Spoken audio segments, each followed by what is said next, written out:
Hey, what's up guys? In this video I want to talk about how you can get these really clean machined looking bevels on tricky surfaces like this.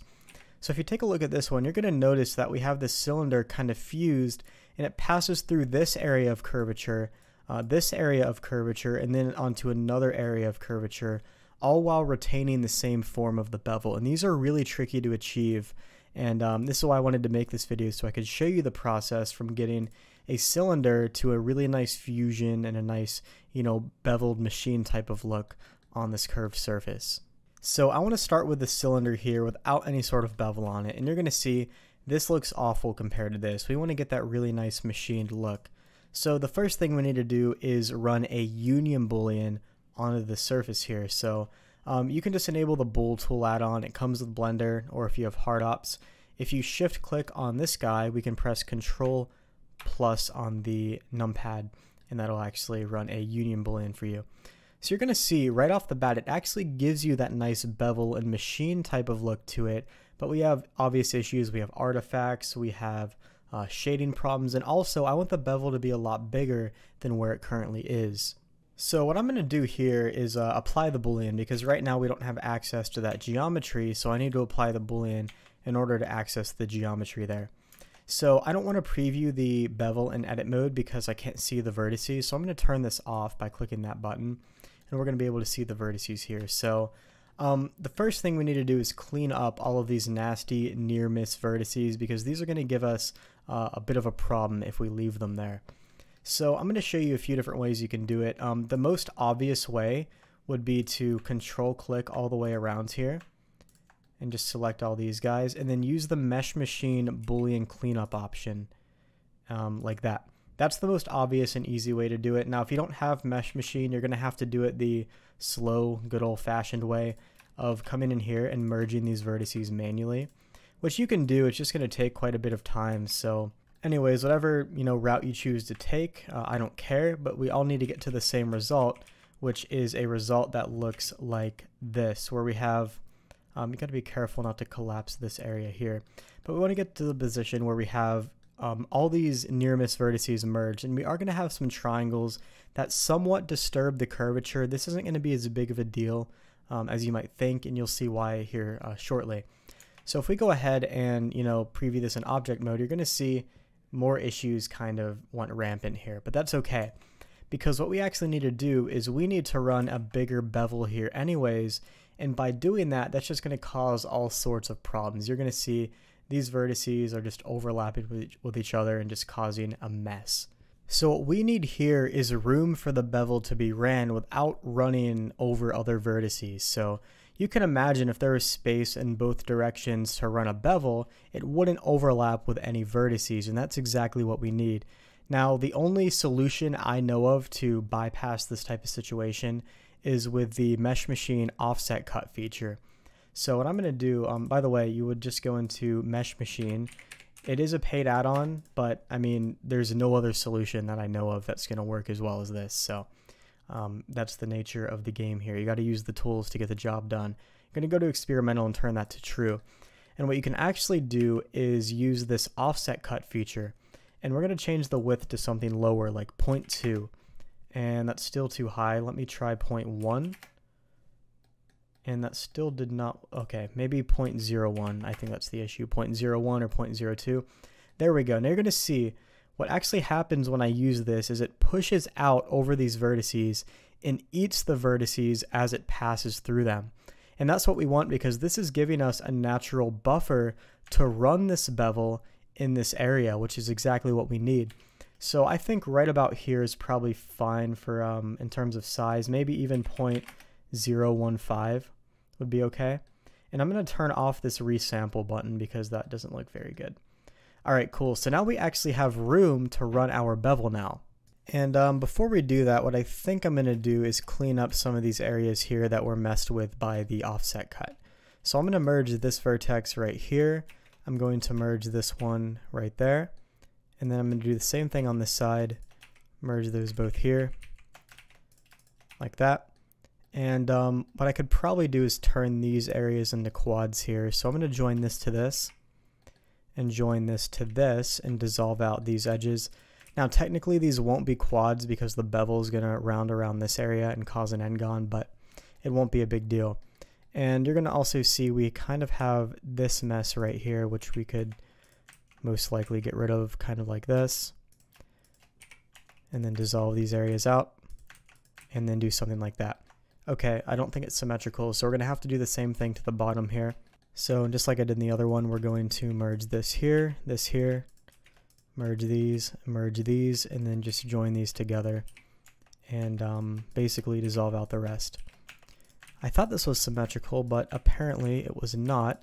But either way, easy enough to fix on the bottom as well.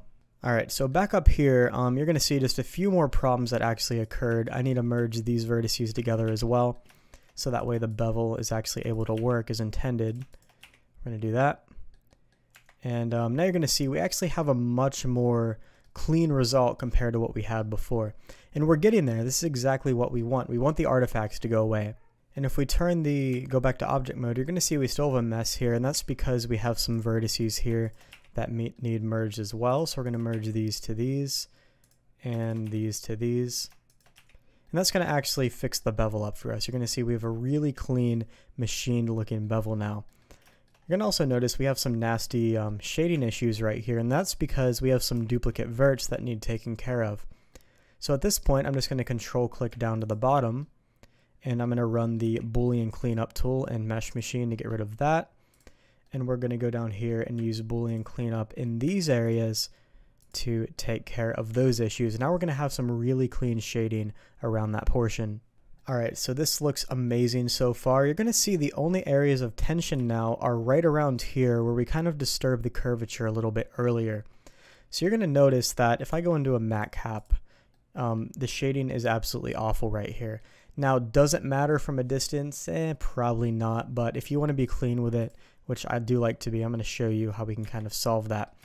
First of all, let me take care of the bottom portion here as well, because I thought it was symmetrical, but lo and behold, I was wrong.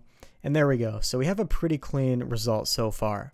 Now, in order to best mitigate the area of problematic shading right here is to simply add in a loop and push in that loop right before it hits the bevel, and that's going to push in and mitigate those shading issues to a localized area, which is in that bevel, which is also where that machined effect takes place, so there's not much to really notice there. You're going to see the same result on the bottom. It looks a lot better. Now we do have some triangulated pulls in those corners, which we could do something like this where we disturb the curvature a bit in exchange for some more localized shading, and it doesn't really look too bad anyways. So you could do that. You could also do the same on this side. And this is just kind of a location where you have to compromise certain shading effects to get the result you want. So yeah, that's what you could do. I'm going to actually undo that effect because I don't want to disturb the curvature that much. I'm going to show you another solution you could use right here. So what I'm going to do is I'm going to select this face right here, press Shift 7 on the numpad, then go into orthographic view. And we're going to be, lined up to this face right here. What we could do is we could add in a cylinder the same amount of vertices, so 64. I'm going to go ahead and shade it smooth and turn on auto smooth, and we can rotate this over our view. So I'm going to do RX90, RY90, I guess it was Y. We can actually rotate over the view so we're aligned correctly. And we'll just go back into correct orientation. And then I'm just going to go back into global and slide this in. And I guess that wasn't exactly where I wanted it. So let me just go ahead and scale this down a little bit, and we'll snap it to the rotation of the face. So G and then Z. And another thing I could do is move the 3D cursor over here and then move this to where the 3D cursor is. So selection to cursor, and now we'll actually be in the center. So that'll work. Now what we can actually do is for the areas of nasty shading up on the top, we could transfer our normals via a data transfer modifier. So I'm going to scale this up just until it encapsulates that same direction, and we're just going to get this right in the correct area, so this portion. So we can actually use this as a normal transfer object.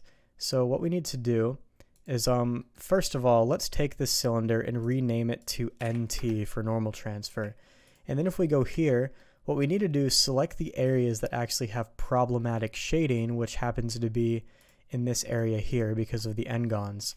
And you're going to see, since these are all quadrified areas, there's not going to be any shading issues we need to mitigate. So just these areas. You could even go a step further and select outside of it if you wanted to be very precise, but I'm just going to select this portion for now, maybe even right here, just because the curvature is a bit disturbed.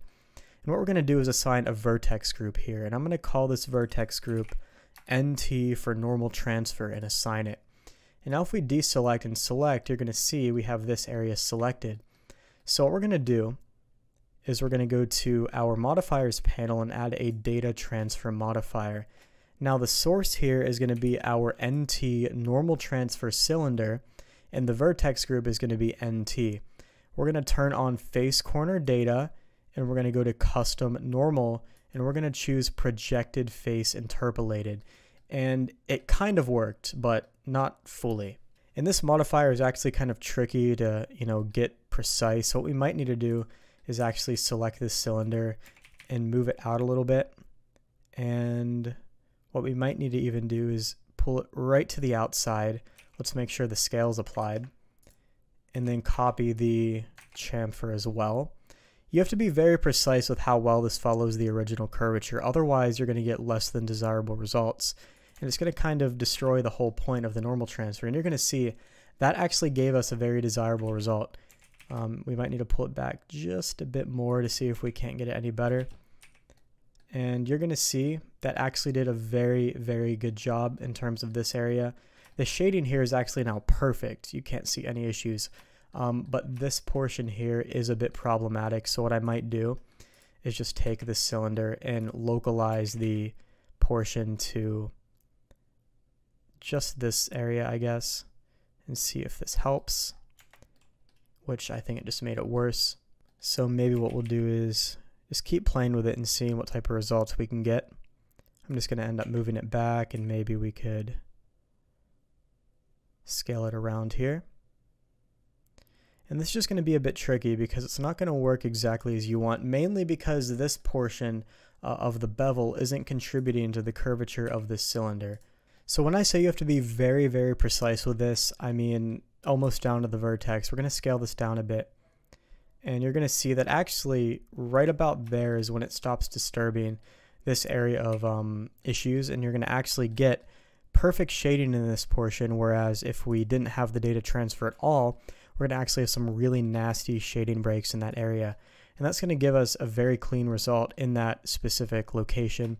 Now this is a bit weird in this portion right here. You're going to notice we have some additional transfer issues in this place. And you have values in here you can, adjust. You can adjust the mix factor parameter and play with the mix factor. It's set to replace by default, and usually replace is the best option. You can kind of play with that and exchange some more cleanliness over here in exchange for some returning shading errors and things like this. But to be completely honest with you, this is something that you won't really notice at a distance like this. It actually looks like it's part of the bevel. The only area you will notice is right here, where it actually shows up as a reflective bevel when it's not actually a bevel. So this is why I would actually end up making the mix factor a lot lower to kind of pull that shading down into the bevel, so that way it actually looks natural. You can see now this actually looks like it's part of the bevel compared to where it was before. You can kind of see the difference there. And that is how we can get some very clean shading while still retaining that nice bevel information. The only downfall is you have to bring back some of those minor shading warps in these areas, but this is a bit more noticeable than the shading warps down here, which is why I suggest doing that instead. So that is how you get that nice machine look. What we do need to do now is actually get that bevel, running, make the bevel a bit bigger. So let me hop out of MatCap here. And what I'm going to do is, before I run the bevel right here, what I want to do is just clean up these localized areas, get some of these vertices merged. So I'm going to use Boolean cleanup in this area. And then same to the other side here. And what we can do now is run a bigger size bevel in this area and just see how that looks. Not too bad. Our normal transfer is apparently not, data transfer is apparently not behaving very well. So let me also assign this to our normal transfer group right there, and that'll actually ease up on some of that nasty shading we have going on. You're going to see it has a little bit of a something something right here, so I might have just beveled a bit too high, so we can just dissolve out some of those. And what we're going to do is dissolve out these random edges right here, and then bevel these. Just give it a nice rounded effect just to make it look better. And now we're going to actually have a really nice seamless transition into that portion of our cylinder. So we're just about done, but we have this really nasty shading pool right here, which there's a way you could cheat it. You could technically turn off the harden normals option in the bevel modifier and use a weighted normal instead, which will more accurately flex those faces, but it's going to compromise the shading around the bevel, which needless to say was the whole point of this exercise, was to keep that nice looking bevel. So we're not going to do that. We're going to retain the harden normals information there. We're not going to use the weighted normal, and we're going to do this a bit more manually. So you're going to see we have this really nasty shading pool right here. And what I'm going to do is, first of all, let me dissolve out this extra edge that isn't really doing anything. Dissolve that out. And what we're going to do is run a knife cut kind of evenly all the way down through here. You don't have to be perfect with it, but we want to be as accurate as possible to kind of follow that curvature and get it nice and clean. So we're going to follow it into there, and we are going to need to merge these two together, and also going to have to make a decision, which is to dissolve that one out. And we can quadrify this area by pressing Control T and Alt J just to make it look a bit cleaner. We could even dissolve that out and kind of, you know, get a cleaner transition up through here, ignoring these triangles. But that's going to actually completely remove that shading pool that we had before and make the transition even nicer. And if this bothers you right here, where it's kind of pinching, that's because this bevel is so close to this edge. So you could technically dissolve out that edge and see if it helps out, but the best solution in that case would be to do something like this, where we drop a loop here, and then we simply get something like this, and then just kind of connect them together. That was not what I wanted. Yeah, basically you'd want to come in here and just kind of start joining up some quads to make that a bit less pinched and easier for Blender to shade together. You can already see that's eased up on that transition a lot nicer, and you could keep adding these all the way through the end. You could even use the knife cut, so you could flow through here and then flow through here until you've actually eased up on that shading transition to make this an even cleaner bevel around that portion. And I'm going to do the same thing to this side real quick off camera, and something like this will be reasonable. So that's the entire exercise. That is how you can go from a really crazy, unnatural looking type of transition on a complex surface like this into getting a nice, natural, machined looking bevel, almost like a NURBS type of bevel. Obviously, solutions like this are way more accomplishable in NURBS software and CAD software, but there's obviously many, many downsides to those softwares as well. And once you get proficient at this type of thing, it's super easy to knock out in a few minutes in Blender. And it's just going to really pick up on these bevels so nicely. If I go into MatCap, you're just going to see how clean those bevels around this portion really are. And what in the world is this? Oh, I need to dissolve out that loop. There we go. You're going to see that bevel around there is just so clean, and you don't see any shading artifacts at all. And even if we zoom in here, guys, like, you see this? You're not going to see one single issue at all. Except down here, I didn't actually do the bottom portion. You do the same thing for the bottom that you did for the top, but just for the sake of time, I only did the top. Like I said, you're going to get some minor warps up here because we had to exchange a little bit of shading compromise in this portion on the data transfer in exchange for less nasty shading on this bottom portion. But those are decisions you're going to have to make for the results that you want in your own project. But if you're going for this machined feel, this actually adds to it. You can see, you know, the data transfer before and after really actually adds to that machined feel, which can also be a positive thing for your objects here.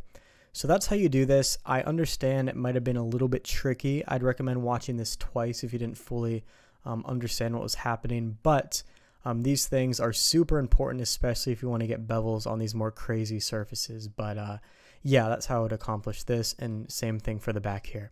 So give this a try, guys. Make a very simple curvy object, make some designs on it, and try to run a more complex bevel on the curved surface using what I've shown you in here.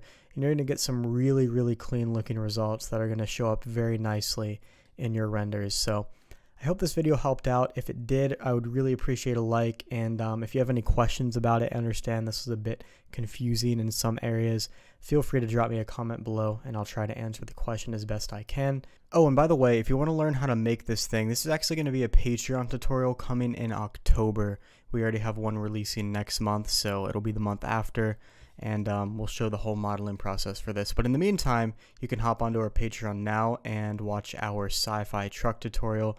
That'll kind of hold you over till then. But either way, I hope the video helped to give you some insight into these types of bevels. And if you have any questions, like I said, let me know, and I'll see you in the next video.